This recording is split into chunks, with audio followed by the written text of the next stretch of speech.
Hi guys, I know some of us missed the Who the Fuck Did I Marry series, so this is just like we are redoing it once again. We are going to show you Who the Fuck Did I Marry series. It's about a woman called Reesa Teesa who came out and told us all about her ex-husband who was a pathological liar and all that. The ex-husband was, as I said, a liar. He lied to her about so many things: where he worked, where he lived, everything about him was a lie. Even his family was a lie. So we're just going to dive into this story one more time because I know there's some people who missed the story the first time. So this is going to give you, like a recap of what the others had already seen. So keep tuning in. We're going to start from the first part up to the 50th part.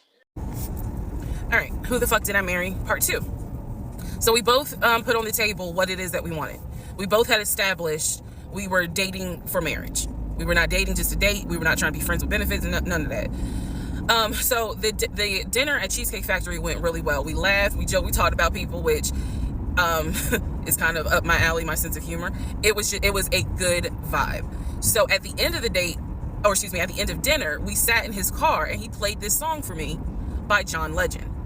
I don't know the name of the song. By the time this video posts, I will put the name at the bottom. I can't remember the song. I just remember that John Legend was talking about, I think I met my wife tonight. And I thought it was a sign. So I was like, oh my God. So anyway, we ended up sitting in the car talking just about life and experiences until about midnight. So during this conversation, he again is telling me how it was, what it was like living in California, how he went out there, he went to San Diego State, he played football for San Diego State. He talked about how, life, he loved it out there, so he stayed. That's when he joined the company. And then he explained that he also did arena football, but only did it for about 2 or 3 years. He claims that while he was doing arena football, the team that he was on won a championship. But again, keep in mind, I don't know anything about arena football. So I was like, okay, I didn't know that they had championships. And he was like, he got a little offended, like, yeah, they got championships. And, he was on that team. So he talked to me about how he worked at Apple. He worked something in the IT area of Apple, but it within the store. Again, it was one of those, it's like when I tell people I used to work at Amazon. I really wasn't paying much attention to it. Why?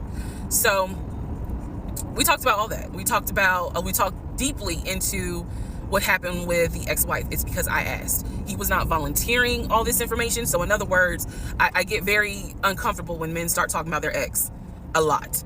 That's not what happened. I was asking questions because I was really trying to figure out, okay, are you ready for a relationship, or are you still missing her?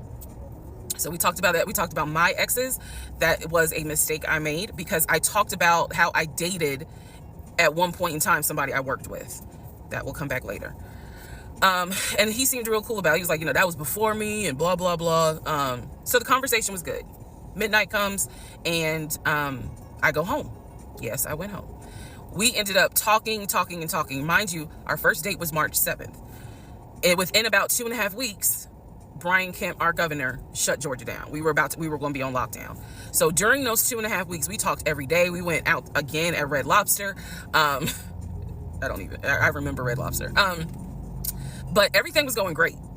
The issue was, where are we going to quarantine? So the question was, are we going to quarantine at his place, which he had like a studio type of situation? Like, it clearly, where he was staying, I was like, it's like a studio apartment, but he kept telling me like, this is temporary because I'm looking for a house. Like, he showed me the email from a woman who worked at the company where she was out on maternity leave, but she was putting him in contact with a realtor to help him find a townhome or a single family house. So I was just like, okay, this is definitely temporary. Like, he's not trying to stay here long term.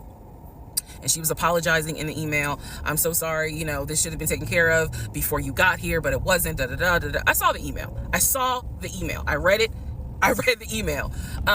So the decision was, we're going to quarantine at the studio, or are we going to quarantine in my house? First mistake I made. Well, there's a lot, but this was a mistake I made. So ladies, caution moment. During one of our dates, because keep in mind, in those 2 weeks, we were seeing each other quite a bit. Nothing physical or anything like that. Just two people who I thought were really on some, all right, let's see if this is going to grow into something. He came to my house. when he came to my house, I had a 3-bedroom, 2.5 bath townhome. He was in a studio. Now, I'm telling you guys all of this in order of how it happened. So some things I'm probably going to insert what I was thinking and the mistake I made. Can I turn this off? No. Okay, still need that. And I say that to say that I did not realize inviting him to my home probably made his eyes go, oh shit, she's a keeper. She got this 3-bedroom, 2.5 bath townhouse, and I'm in like a little studio. Yeah, let me go ahead and pursue this. What I need to do to quarantine here. The decision was made, quarantine at my house. So the state went on lockdown. He came and stayed with me in my home, and for the most part, in the initial beginning, it was fine. It was fine. The reason why I hesitate is because I grew up in the church.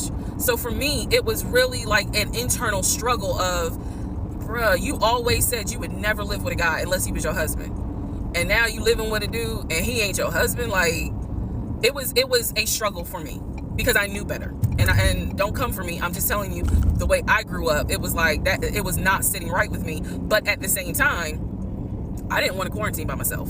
I did not want to. So there we go. So he moved in. We talked about the bills. Let me clear something up that I said in the other video where I said he paid all the bills. He paid all the household bills. He did not pay my car payment, my cell phone, or my car insurance.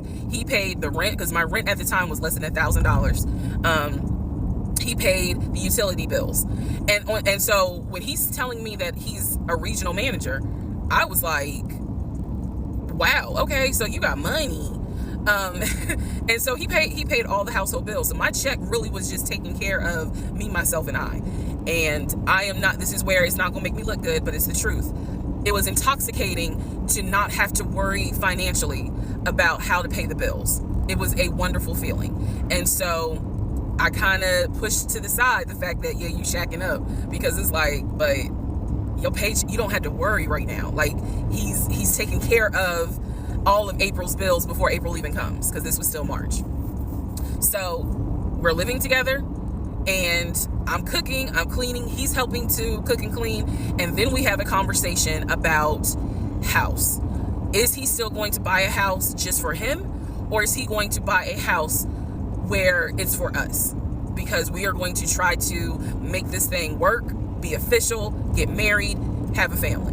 So the question now on the table is, what are we going to do? Because I didn't want to stay in Riverdale, Georgia. I did not want to raise a family there. I refused to have a baby in Clayton County. So the decision was made, let's start looking for a house for both of us. Remember, he was already looking for a house for him. But then he was like, you know what? We're together. I plan to marry you.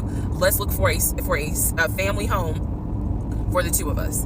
He was like, this is how much I was approved for. That's when he showed me the Chase paperwork. It was a letter stating that and it had the Chase emblem at the top. He showed me a letter stating that he was approved for $700.